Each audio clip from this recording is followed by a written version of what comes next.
A Secretaria Estadual de Desenvolvimento Regional disse que a proposta em transferir a responsabilidade pela fiscalização das máscaras aos municípios dará autonomia aos prefeitos e que a pasta já está em diálogo com os chefes dos executivos para explicar o decreto. Para falar mais sobre esse assunto, a gente volta a conversar mais uma vez com a advogada Fabiana Barroso pela internet. Doutora, municípios que não têm mais do que 50% da sua população isolada foram ameaçados de ficar de fora dessa flexibilização da quarentena. É assim que se define uma política de saúde e desenvolvimento? Boa tarde, muito obrigado por nos atender mais uma vez. Boa tarde, eu que agradeço. E não é assim que se faz política, né? Eles fingem estar preocupados com a população, com as questões da saúde, mas economia também faz parte da saúde, né? E a cidade mais rica de São Paulo, como é no caso do Ribeirão Preto, falta realmente a prova da eficácia nesse isolamento, nesses dados aí que o governo federal está colocando como limitador, né? Então, a falta de comprovação de que o isolamento realmente ele é eficaz para o controle do Covid, eu acho que é esse o ponto que as pessoas sérias e coerentes têm que discutir.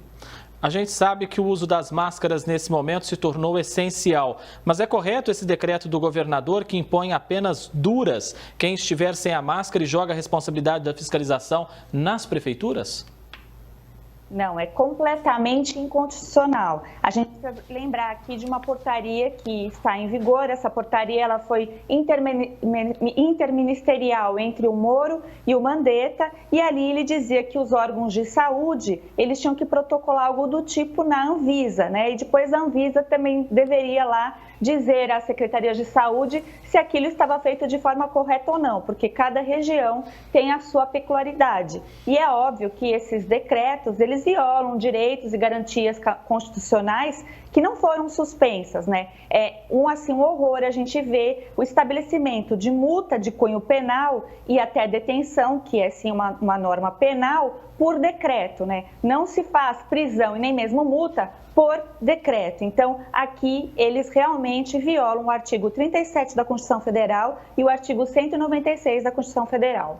Fabiana, diferentes prefeituras têm manifestado que a reabertura gradual das atividades produtivas está baseada em dados técnicos de cada município.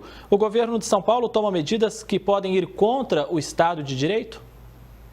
Completamente, né? Porque está indo, inclusive, contra a decisão do STF, que entendeu que, no caso dos municípios, governos e governo federal, eles tinham competência concorrente. Então, se o Estado de São Paulo ele pode, sim, ser contrário a algo específico do governo federal, o mesmo pode acontecer com as prefeituras, que, olhando, sim, as suas peculiaridades, podem ser contrários a algo que o governo de São Paulo está dizendo. Então, todos têm que obedecer o que está lá, foi decidido pelo STF, está na normativa de cunho federal, e os prefeitos deveriam ter o bom senso de não cumprir esse tipo de determinação, porque eles são sabedores da sua população e das suas especificidades.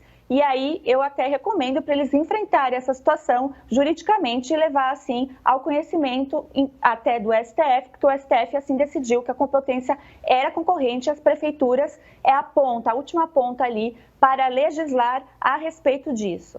Doutora, o prefeito de Campinas fala em falta de empatia do governador João Dória com os chefes dos executivos. Como encarar uma situação como essa?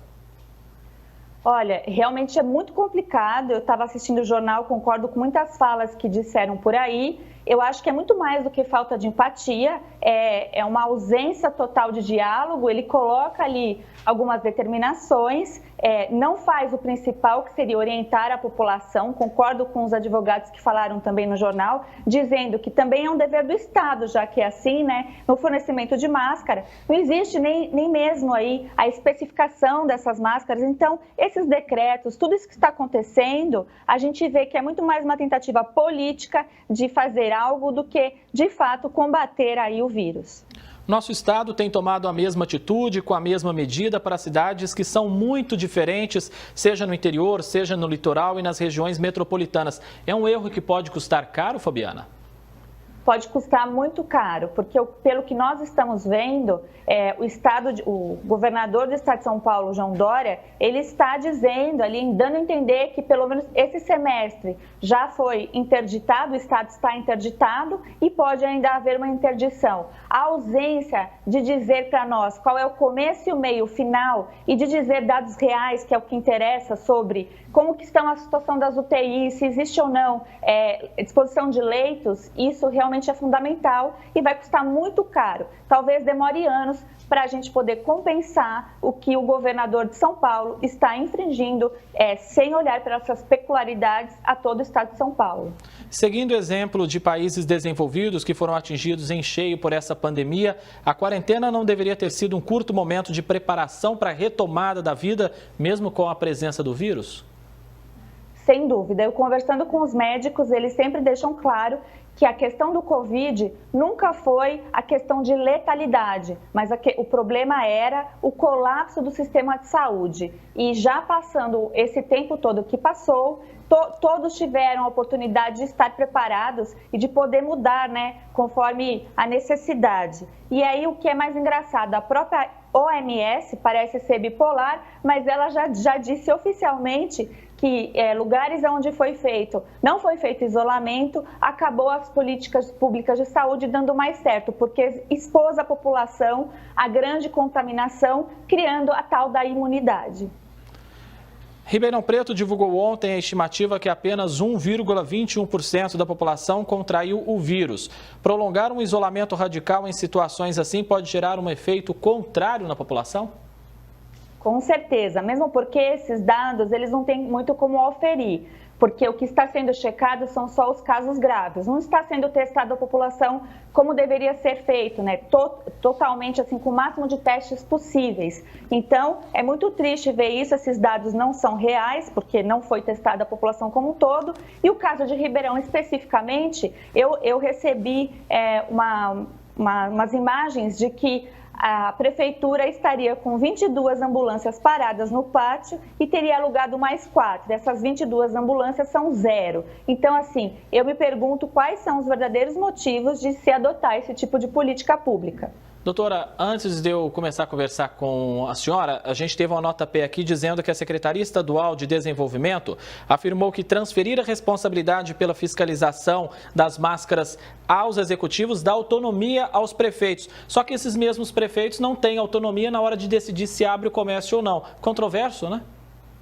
Muito controverso, até mesmo porque, pelo que nós sabemos, pelo menos foi os dados oficiais, não existe para comprar as máscaras adequadas para esse tipo de enfrentamento. Então, coloca os prefeitos numa situação muito difícil e coloca também a população carente numa situação muito difícil, O que nós estamos vendo é realmente uma tomada grande de poder que não estão se observando os nossos direitos, as nossas garantias individuais.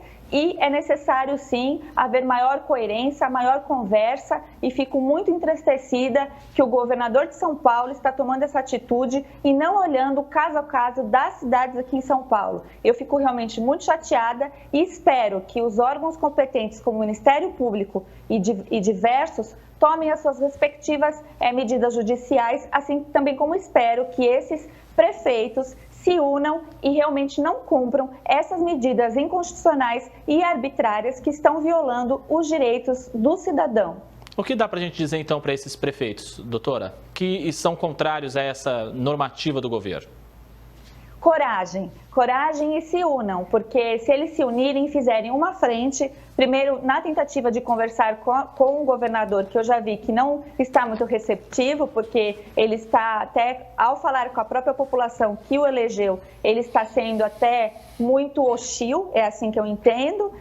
Eu acho que eles têm que realmente enfrentar, judicializar e dizer isso que eu disse em relação à decisão do STF. O STF decidiu, isso está decidido, que a competência é concorrente e os prefeitos têm autonomia para fazer a legislação e combater o vírus conforme as necessidades da sua população local. Isso está decidido pelo STF. Fabiana Barroso, advogada, muitíssimo obrigado mais uma vez pela sua participação aqui no Jornal da Clube. Eu que agradeço, obrigada. Um abraço.